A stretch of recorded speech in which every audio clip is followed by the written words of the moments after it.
അഹമ്മദാബാദിൽ നിന്നും പറന്നുയർന്ന എയർ ഇന്ത്യയുടെ ബോയിംഗ് 787 ഡ്രീംലൈൻ വിമാനം തകർന്നുണ്ടായ ദുരന്തം രാജ്യത്തെ ഞെട്ടിച്ചിരിക്കുകയാണ്. വിമാനത്തിലുണ്ടായ യാത്രക്കാരും ജീവനക്കാരും ഉൾപ്പെടെ 241 പേരും സമീപവാസികളായ 24 പേരും ഉൾപ്പെടെ ഇതുവരെ 265 മൃതദേഹങ്ങൾ ആശുപത്രിയിൽ എത്തിച്ചതായി അധികൃതർ അറിയിച്ചു. ഇതിൽ 5 മെഡിക്കൽ വിദ്യാർത്ഥികളും ഉൾപ്പെടുന്നുണ്ട്. 2 മെഡിക്കൽ വിദ്യാർത്ഥികളുടെ മൃതദേഹം ഇതിനോടകം കണ്ടെത്തിയിട്ടുമുണ്ട്. അപകടത്തിൽ 169 ഇന്ത്യക്കാരും 52 ബ്രിട്ടീഷ് പൗരന്മാരും 7 പോർച്ചുഗീസ് പൗരന്മാരും ഒരു കനേഡിയൻ പൗരനുമാണ് വിമാനത്തിലുണ്ടായിരുന്നത്. ഗുജറാത്ത് മുൻ മുഖ്യമന്ത്രി വിജയ് രൂപാണി ഉൾപ്പെടെ 241 പേർ കൊല്ലപ്പെട്ടതായാണ് റിപ്പോർട്ടുകൾ. സംഭവത്തിൽ ഒരാൾ മാത്രം എമർജൻസി എക്സിറ്റ് വഴി രക്ഷപ്പെടുകയുണ്ടായി. ഇന്ത്യക്കാരനായ ബ്രിട്ടീഷ് പൗരനായ രമേശ് വിശ്വാസ് കുമാറാണ് രക്ഷപ്പെട്ടത്. ദുരന്തമുണ്ടായ ഉടൻ തന്നെ ഗുജറാത്ത് സർക്കാർ രക്ഷാപ്രവർത്തനങ്ങൾ വേഗത്തിലാക്കി. പോലീസും ഫയർഫോഴ്സും NDRFും CRPFും ഒക്കെ യോജിച്ചാണ് രക്ഷാപ്രവർത്തനം നടത്തിയത്.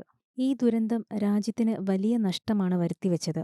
അപകടത്തിൽ മലയാളിയായ പത്തനംതിട്ട പുല്ലാട് സ്വദേശി രഞ്ജിത എന്ന യുവതിയും മരിക്കുകയുണ്ടായി. എന്നാൽ മരണത്തിന് പിന്നാലെ രഞ്ജിതയ്ക്കെതിരെ വിമർശനങ്ങളും വിവാദങ്ങളുമാണ് ഉണ്ടായത്. അഹമ്മദാബാദിൽ വിമാനാപകടത്തിൽപ്പെട്ട പുല്ലാട് സ്വദേശി രഞ്ജിതയ്ക്കെതിരെ അധിക്ഷേപ പരാമർശം നടത്തിയ വെള്ളരിക്കുണ്ട് താലൂക്ക് ഡെപ്യൂട്ടി തഹസിൽദാർക്ക് സസ്പെൻഷൻ ഉണ്ടായി. സമൂഹമാധ്യമത്തിൽ വെച്ച പോസ്റ്റിലും കമന്റിലും രഞ്ജിതയെ അധിക്ഷേപിച്ച പവിത്രനെതിരെയാണ് നടപടിയുണ്ടായത്. പവി ആനന്ദാശ്രമം എന്ന പ്രൊഫൈലിൽ നിന്നാണ് പവിത്രൻ രഞ്ജിതയെ അധിക്ഷേപിക്കുന്ന തരത്തിലുള്ള പരാമർശം നടത്തിയത്. കമന്റിൽ അശ്ലീലവും സ്ത്രീത്വത്തെ അപമാനിക്കുന്നതുമായ വാക്കുകളുമുണ്ടായിരുന്നു. വിവാദമായതോടെ പോസ്റ്റ് നീക്കം ചെയ്തു. ജാതീയമായി അധിക്ഷേപിച്ചാണ് പവിത്രൻ ആദ്യം രഞ്ജിതയ്ക്കെതിരെയുള്ള പോസ്റ്റ് പങ്കുവച്ചത്. പിന്നാലെ കുറിച്ച കമന്റിൽ അശ്ലീല ചുവയുള്ള വാക്കുകളുമുണ്ടായിരുന്നു. പോസ്റ്റ് വിവാദമായതിന് പിന്നാലെ ഒട്ടേറെ പേർ മുഖ്യമന്ത്രിക്ക് ഓൺലൈനായി പരാതി നൽകുകയും ചെയ്തു. പിന്നാലെയാണ് കാസർഗോഡ് ജില്ലാ കളക്ടർ K ഇമ്പശേഖരൻ ഇയാളെ സസ്പെൻഡ് ചെയ്ത് ഉത്തരവിറക്കിയത്.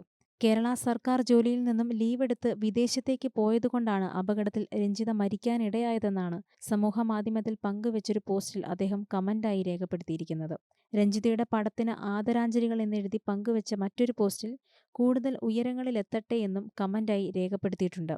ഹീനമായ നടപടിയാണ് ഡെപ്യൂട്ടി തഹസിൽദാരുടെ ഭാഗത്തുനിന്നും ഉണ്ടായതെന്നും പോസ്റ്റ് ശ്രദ്ധയിൽപ്പെട്ടതിന്റെ അടിസ്ഥാനത്തിൽ അടിയന്തരമായി സസ്പെൻഡ് ചെയ്യാൻ ഉത്തരവിടുകയുമായിരുന്നുവെന്നും റവന്യൂ മന്ത്രി K രാജൻ സമൂഹമാധ്യമത്തിൽ കുറിച്ചു. നേരത്തെ കാഞ്ഞങ്ങാട് MLAയും മുൻ മന്ത്രിയുമായ E ചന്ദ്രശേഖരനെതിരെ സമൂഹമാധ്യമത്തിൽ അപകീർത്തികരമായ പോസ്റ്റ് ഇട്ടതിന് പിന്നാലെ അദ്ദേഹത്തിനെതിരെ നടപടിയെടുത്തിരുന്നു. സസ്പെൻഷൻ കാലാവധി കഴിഞ്ഞ് 1 മാസം മുൻപാണ് പവിത്രൻ ജോലിയിൽ തിരികെ പ്രവേശിച്ചത്. പിന്നാലെയാണ് മറ്റൊരു അധിക്ഷേപ പോസ്റ്റും പങ്കുവച്ചത്.